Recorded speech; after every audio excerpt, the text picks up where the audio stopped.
পর সেই অগাস্ট থেকে আপনি বলে আসছেন যে আওয়ামী লীগকে বাদ রেখে নিষিদ্ধ করে নির্বাচন গণতন্ত্র ঠিকঠাক চর্চা হবে না। আমি প্যারাফ্রেজ করছি, correct me if I am রং। প্রধান উপদেষ্টা ডক্টর মোহাম্মদ ইউনূসও সম্প্রতি সরাসরি বলেছেন বিএনপি যেহেতু চায় না সেহেতু আওয়ামী লীগকে নিয়েই নির্বাচন হবে। আওয়ামী লীগ নিয়ে আপনাদের এই অবস্থানের কারণ কি? প্রতিপক্ষের নিষ্ক্রিয়তার মধ্যে আমার মনে হয় এই জায়গায় বলতে আমি বাধ্য হচ্ছি, যে প্রফেসর ইউনূস সাহেব সঠিক, আমরা যেটা বলেছি সেটা সঠিকভাবে তিনি প্রেজেন্ট করেন নাই।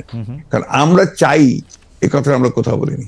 আমরা বারবার একটা কথাই বলে এসেছি যে আওয়ামী লীগ একটা রাজনৈতিক দল, সে রাজনীতিতে থাকবে কিনা, নির্বাচন করবে কিনা, it will be decided by the people, not by any particular political party. আমি একটা রাজনৈতিক দল, আওয়ামী লীগ একটা রাজনৈতিক দল। সুতরাং আমি মনে করি এটা আমাদের জন্য শোভনীয় নয়, শালীন নয় যে আরেকটা দল থাকবে কি থাকবে সেই সম্পর্কে কমেন্ট করা। ওকে, পরিষ্কার। নির্বাচনেই সিদ্ধান্ত হবে যে আওয়ামী লীগ থাকবে কি থাকবে না। তাহলে হচ্ছে যে আপনাদের সাথে এইটা নিয়ে ডক্টর ইউনূসের আসলে সেই অর্থে কথা হয় না। আপনি বললেন যে সেটা আসলে হয়তো ওনার কাছে ভুল উপস্থাপন করা হয়েছে বা উনি ভুল বুঝেছেন। আমি জানি না উনি কিভাবে বলেছেন, এটা ওনার বক্তব্য, কিন্তু আমরা এই ধরনের কোনো বক্তব্য দেইনি। দর্শকদের মধ্যে অনেকেই একটি প্রশ্ন করছেন, একটু যেটি হচ্ছে যে আপনি গত 15 বছরের, বা যদি আমি বলি যে শেষ 7-8 বছরে আপনি অনেক বেশি যার সাথে মাঠের রাজনীতিতে আপনার কথার লড়াই হয়েছে, সে ওবায়দুল কাদের সাহেব একবার বলেছিলেন যে আপনার বাসায় গিয়ে উঠবেন এবং উনি এখন কোথায় আছেন সেটি জানেন না। আপনি জানেন কিনা এটি কেউ জানতে চাইছেন। আপনার কাছে আশ্রয় চেয়েছিলেন কিনা তিনি, আর কি প্রশ্নটা অনেকটা। আমি এই ধরনের প্রশ্নের উত্তর দেই না। ওকে, এটাকে আমি মনে করি যে রাজনীতিটা এটা খুব ইম্পর্টেন্ট না। ওকে, ঠিক আছে, আমি নেক্সট প্রশ্নে যাই। প্রশ্নে যাওয়ার আগে আসলে আপনার একটি কোট নিয়ে আমরা দর্শকদের কাছে জানতে চাইছিলাম যে সংবিধান সংস্কার হতে হলে নির্বাচিত সংসদ দরকার বলেছিলেন জনাব মির্জা ফখরুল ইসলাম আলমগীর। এই অবস্থান সঠিক বলে মনে করেন কিনা? এই অবস্থান সঠিক বলে মনে করছেন শতকরা 35% দর্শক, শতকরা 65% দর্শক মনে করছেন যে এই অবস্থান সঠিক নয়। 75,000 দর্শকের মধ্যে ভোট দিয়েছেন। আপনি এটি নিয়ে মন্তব্য করলেও করতে পারেন।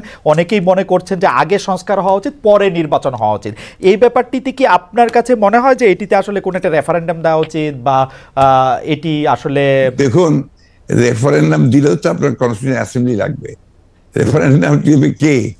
আপনার মূল জায়গাগুলোতে আপনার ওইভাবে আলোচনা করতে আসলে না, আপনার যে আসলে এই সিদ্ধান্তগুলো নিতে হবে তো একটা ইলেক্টেড বডিকে। রাইট, সেই ইলেক্টেড বডি কনস্টিটিউশন অ্যাসেম্বলি হতে পারে, পার্লামেন্ট হতে পারে। আপনি সংবিধান যখন আপনি পাস করবেন, সেই সংবিধান পাসটা করবে কে? করবে? Who is the authority? সংবিধান নিয়ে যখন কথা উঠলো তখন আরেকটা জনপ্রিয় কথা এরকম যে এই সরকারের আসলে সংবিধানের এত অনুগামী হওয়া দরকার ছিল না যে আসলে সংবিধানটাকে, আপনি কি এটা কেন সরকারের সংবিধান নিয়ে অনুগামী হওয়া দরকার ছিল না কেন? কারণ এটি ফ্যাসিস্ট হাসিনার সংবিধান, মানে যারা যেটি বলছেন সেটির কথা আমি বললাম আর কি। বিষয়টা তো হচ্ছে কি, ফ্যাসিস্টের সংবিধানকে আপনি বিপ্লব করে উড়িয়ে দেন, বাতিল করে দেন, সেটা আপনারা করেন নাই। সেটা তো এই সরকার করে নাই, বা তারা করতে পারে নাই। এটা যদি আপনার বাতিল করে দিত, সংবিধানকে উড়িয়ে দিত, একটা বিপ্লবী সরকার গঠন করতো, তাহলে এই প্রশ্নগুলো আসতো। এখন এই প্রশ্নগুলো অবান্তর। এখন এই প্রশ্নগুলো করা মানেই হচ্ছে আপনার পিছন দিকে চলে যাওয়া এবং এটাকে ড্র্যাগ করা। আমি মনে করি এই আলোচনাগুলো খুব বেশি প্রয়োজন নেই। আচ্ছা, শুধু একটু এটা জানতে চাই যে এটা যে আসলে ওরা বিপ্লবী সরকার করতে পারলো না, তখন যে সংবিধানটাকে উড়াই দিতে পারলো না, এর পিছনে কি কোনো কারণ আছে? আপনাদের কোনো পরামর্শ আছে? বা ডক্টর, আমি জানি না, তাদের তো আসলে একটা জিনিস আপনারা কেন ভুল করছেন। যখন এই আপনার বিপ্লব হয়, তখন কি ছাত্রদেরই বা আপনার কোন রকমের একটা অর্গানাইজড পলিটিক্যাল পার্টি? দেখেন, একটা বিপ্লব করতে হলে একটা বিপ্লবী সংগঠন দরকার, বিপ্লব করতে হলে একটা বিপ্লবী সেনাবাহিনী দরকার। এই বিষয়গুলোতে আমরা সবাই যা যা খুশি বলে যাচ্ছি, যার যেমন খুশি। এটা ঠিক না তো। আপনার বাস্তবতা সব কথা বলতে হবে, তাত্ত্বিক কথার সঙ্গে সঙ্গে বাস্তবতা থাকতে হবে। তো আমার কাছে মনে হয় যে এই বিষয়টি আপনি যেভাবে পরিষ্কার করলেন, সেটি আগেও আপনি বলেছেন, সেটি আসলে পরিষ্কার হলে আমাদের সবারই সুবিধা। এখন কেউ বলছেন এটি বিপ্লব না গণ অভ্যুত্থান না কি, সংবিধান থাকতে হবে না রাখতে হবে, সেটি নিয়ে আসলে অনেক কথা। রাষ্ট্রপতি নিয়ে আপনার এগুলো নিয়ে আমার খুব মাথা ব্যথা নাই ভাই। আমি আপনাকে খুব পরিষ্কার করে একটা কথা বলি, খালেদ সাহেব। জি, I am a totally a Democrat. আমি একটা আপাদমস্তক গণতন্ত্র বিশ্বাসী মানুষ, এবং এই গণতন্ত্র বিশ্বাসী মানুষ বলি আমি গণতন্ত্রের কথাই সরকার বলি। এটা তো হয়তো কেউ এগ্রি করবে, কেউ এগ্রি করবে না, কেউ বিভিন্ন কথা বলবে, কেউ বুঝতে পারবে না, কিন্তু আমি এটা বুঝি যেহেতু একসময় বিপ্লবী দল করেছি, একসময় বিপ্লবের কথা বলেছি, বিপ্লবও করেছি, যুদ্ধও করেছি। আমি যেটা বুঝি সেটা হচ্ছে যে বিপ্লব যদি কেউ করতে চায় তাহলে তাদেরকে বিপ্লবী সংগঠন লাগবে, বিপ্লব যদি করতে হয় তাদেরকে বিপ্লবী সেনাবাহিনী লাগবে, তা নাহলে ওই বিপ্লবকে এক মুহূর্তের জন্য কন্টেইন করা যাবে না। ওকে, আপনি গণতন্ত্রের কথা বলেন বলেই আপনার কাছে আসলে আমাদের প্রশ্ন বারবার যে আপনি সব মানুষের সমান অধিকারের কথা, গণতন্ত্রের কথা বলতে গিয়ে আপনি সব মানুষের সমান অধিকারের কথা বারবার বলছেন, সবার নিরাপত্তার কথা বলছেন, অথচ শাহবাগে সোমবার আন্দোলনরত সনাতনীদেরকে যুবদলের নেতৃত্বে লাঠিসোঁটা দিয়ে ধাওয়া দেওয়া হয়েছে বলে আমরা পত্রিকায় পড়েছি। আমরা যে কাজ প্রশাসনকে, পুলিশকে, সরকারি দলের লোকজনকে করতে দেখি, সেই দায়িত্ব আসলে যুবদল কেন নিচ্ছে? আপনি এটা নিয়ে কিছু বলবেন? এই দায়িত্বটা যুবদলের উপরে কেন চাপাচ্ছেন আপনারা? যুবদল যে করেছে তার প্রমাণ আছে? কেন ওয়াই দিস এই ধরনের বক্তব্য যাওয়ার চেষ্টা হচ্ছে কেন? আপনি সবসময় আমরা লক্ষ্য করেছি যে একটা এই ধরনের ঘটনাগুলোর সঙ্গে বিএনপিকে জড়িত করার চেষ্টা করা হয়। এই ধরনের ঘটনাগুলোর সঙ্গে এটা কোনো মতেই বিএনপির সঙ্গে কোনো সম্পর্ক নেই। এটা was the government, the police, তারা করেছে এটা।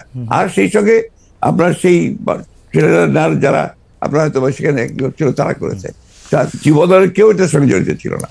তার মানে যুবদল এজ এ পার্টি কখনোই ছিল না। তার মানে bdnews24.com-এর যে রিপোর্টটা আমরা পড়ছি, সেই রিপোর্টের ক্ষেত্রে এই কথা বলা হয়েছে, তাহলে এটা আসলে ঠিক না? আমি এই রিপোর্টের সঙ্গে একমত নই। ওকে, আমরা 5 আগস্টের পরে এইটা খুব দেখতেছি যে বিএনপির সমালোচনা করতেছেন জামায়াতের আমির, বিএনপিকে ইঙ্গিত করে এরকম কথাও বলা হয়েছে তাদের তো নির্বাচনও লাগে না, আওয়ামী লীগ ইতিমধ্যে যা দখল করেছিল, আওয়ামী লীগ ফুটপাত থেকে শুরু করে সব বিএনপি দখল করে নিয়েছে, যা আওয়ামী লীগ 15 বছর সাজিয়েছিল তা দখল করে নিয়েছে, 80% দখল করে নিয়েছে, ইত্যাদি ইত্যাদি। এই ব্যাপারটাকে আসলে পলিটিক্যালি আপনি কিভাবে দেখছেন? যে মানে আসলে মানে আমি পলিটিক্যালি ভাই ভিন্নভাবে দেখি। আমি ব্যক্তিগতভাবে আমি খুব পজিটিভ মানুষ, আর আমি আপনার ঠিক ওই নিন্দুকের পর্যায়ে পড়ি না ব্যক্তিগতভাবে। মেবি আমার পলিটিশিয়ান হিসেবে দুর্বলতা হতে পারে। আমি প্রত্যেকটা জিনিসকে আপনার সামনে ফরওয়ার্ড লুকিং দেখতে চাই এবং একটা পজিটিভ ভাবে দেখতে চাই। তো সেই কারণেই আপনার জামাত ইসলাম কি বললো না বললো, কবে কি বলেছে না বলেছে, এগুলো আমি খুব বেশি দেখি না। আপনাকে আমি সত্য কথা বলছি, আমি মনে করি যে জামাত ইসলাম আমাদের সঙ্গে ইতিপূর্বে ফ্যাসিস্ট বিরোধী আন্দোলন করেছে ছিল, তারা যদি আমরা যুগপৎ আন্দোলন করেছি, তারা যদি আমাদের সঙ্গে আবারও থাকে এবং করে, তখন আমরা সেগুলো চিন্তা করে দেখবো যে তাদের সঙ্গে আমরা কাজ করতে পারবো কি পারবো না। জামাত ইসলামের সঙ্গে এই যে একটা বিরোধ সৃষ্টি করার চেষ্টা, বা অন্যান্য দলগুলোর সঙ্গে বিরোধ সৃষ্টি করার চেষ্টা, গণতান্ত্রিক দলগুলোর সঙ্গে বিরোধ সৃষ্টি করার চেষ্টা, এটাকে আমি মনে করি এটা বোধহয় গণতন্ত্রের জন্য খুব শুভ নয়। আমরা এটি দেখেছিলাম যে এই শেখ হাসিনা সরকারের সময়ও আপনি সব সময় সব রাজনৈতিক দলের সাথে সংলাপ, আলোচনা, কথাবার্তা প্রাধান্য দিয়েছেন। যারাই আপনার কাছে এসছেন বা যারাই আপনাদের সাথে কথা বলতে চেয়েছেন তাদের সাথে কি ধরেন আমরা এক ধরনের নাগরিক ঐক্য দেখেছিলাম, মানে নাগরিক ঐক্যকে আমরা একসাথে দেখেছিলাম। আমরা দেখেছিলাম যে ডক্টর কামাল হোসেনের দলের সাথেও আপনাদের একটা ওই ঐক্যগুলির বা ওই রাজনৈতিক দলগুলির সাথে বিএনপির কথাবার্তা বা প্ল্যাটফর্মটা এখন কেমন? মানে আমি আর নাম না বললাম। খুবই ভালো। আমাদের প্রত্যেকটি দলের সঙ্গে প্রত্যেকেরই আপনার অত্যন্ত চমৎকার একটা আপনার যোগাযোগ আছে। যেহেতু আপনার এখন সময়টা ভিন্নভাবে যাচ্ছে, আমরা নিজেদের কাজ করার চেষ্টা করছি। আন্দোলন যেহেতু নেই, যুগপৎ আন্দোলনের বিষয়টা নেই, but we are in touch always. আজকে তো মোস্তফা মহসিন মন্ত্রীর সঙ্গে আমার কথা হয়েছে, আপনার গতকাল গণতন্ত্র মঞ্চের প্রায় সকলের সঙ্গে বসে আমরা কথা বলেছি, আমরা অফিসে বসে কথা বলেছি। We are in touch. আমরা বিষয়গুলো দেখছি, পর্যবেক্ষণ করছি। আমরা সরকারকে যতটুকু পারা যায় আমাদের পরামর্শ দেওয়ার চেষ্টা করছি। আমরা গণতন্ত্রটা চাই, আমরা নির্বাচনটা চাই দেশের স্বার্থে, জনগণের স্বার্থে। কালের কণ্ঠকে আপনি একটি সাক্ষাৎকার দিয়েছিলেন, সেখানে জাতীয় সরকার নিয়ে একটি প্রশ্ন আসছিল। সেখানে আপনি বলছিলেন যে এরই মধ্যে আন্দোলন অংশগ্রহণকারী একটি দল নিয়ে একটি জাতীয় সরকার গঠন করার কথা বলেছি। এই জাতীয় সরকারটার কি নির্বাচন পরবর্তী সময়ে হবে? এটা কিসের ভিত্তিতে আপনার জাতীয় সরকার? আমরা বলেছিলাম যখন আমরা আপনার যুগপৎ আন্দোলনে যাই, সমস্ত রাজনৈতিক দলগুলোর সাথে যখন আমরা আলোচনা শুরু করি। এটা ছিল আমাদের প্রায় 2-3 বছরের একটা প্রক্রিয়া। 2-3 বছরের এই প্রক্রিয়ার পরে আমরা ওই যুগপৎ আন্দোলনে একমত হই এবং এটাতে এগিয়ে যাই। এখানে আমরা যেটা চিন্তা করেছিলাম যে আমরা আন্দোলন করব, আন্দোলন করার পরে নির্বাচন হবে, সেই নির্বাচনে আন্দোলনকারী দলগুলো যারা পার্লামেন্টে আসবে অথবা আসবে না তাদেরকে সঙ্গে নিয়ে একটা আপনার জাতীয় সরকার গঠন করা। এই জন্য আমরা যে 31 দফা দিয়েছি, এই 31 দফাকে বাস্তবায়ন করার ব্যাপারটা আমাদের একার পক্ষে খুব ডিফিকাল্ট হবে। সমস্ত দলগুলোকে সম্পৃক্ত করে আমি মনে করি যে আপনার এই ক্রাইসিস পিরিয়ডে যখন একটা চ্যালেঞ্জিং পিরিয়ড আসে, তখন বেস্ট হচ্ছে যে গোটা জাতিকে